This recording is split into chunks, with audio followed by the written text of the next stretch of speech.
আচলতে আজিৰ দিনটোত মই আচলতে অৱসৰ লোৱাৰ কাৰণে দুখ কৰিব লাগে, কিন্তু মোৰ ঘৰত যিখিনি মানুহ আজি উপস্থিত হৈছে আহি সঁচাকৈ মই অভিভূত হৈছোঁ।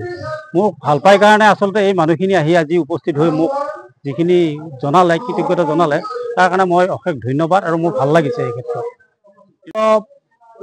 92 চনৰ পৰা বিজ্ঞান শিক্ষক হিচাপে চাকৰি কৰিলোঁ আৰু শেষৰ দুটা বছৰ মই অসমীয়া বিষয়ৰ মানে বিষয় শিক্ষকৰ দায়িত্বটো ল'ব লগা হ'ল, যিহেতু আমাৰ বিদ্যালয়ৰ যিগৰাকী বিষয় শিক্ষক আছিল তেখেত BEdত গুচি গ'ল আৰু 2 বছৰ মই তেনেকৈ শিক্ষকতা কৰিলোঁ আৰু বাকীখিনি মই বিজ্ঞান শিক্ষক হিচাপে স্কুলখনত কাম কৰিলোঁ।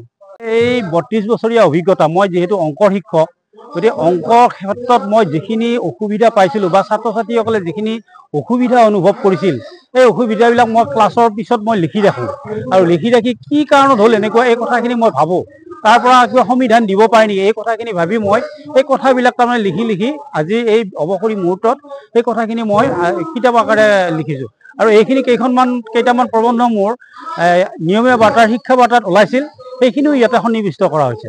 আৰু ইয়াৰ পিছত মই ভৱিষ্যত আৰু তেনেধৰণৰ ছাত্ৰ ছাত্ৰী উপকৃত হ'ব পৰা ধৰণৰ গ্ৰন্থ ৰচনা কৰিবৰ কাৰণে মই পৰিকল্পনা কেইবাটাও হাতত লৈছোঁ। ধন্যবাদ জনাব লাগিব আজি এই গেলা গৰমত ইমান সময়লৈকে একেলগে বহি থাকি গোটেই কথাখিনি শুনি আছে, তাৰ কাৰণে ধন্যবাদ জনাবই লাগিব।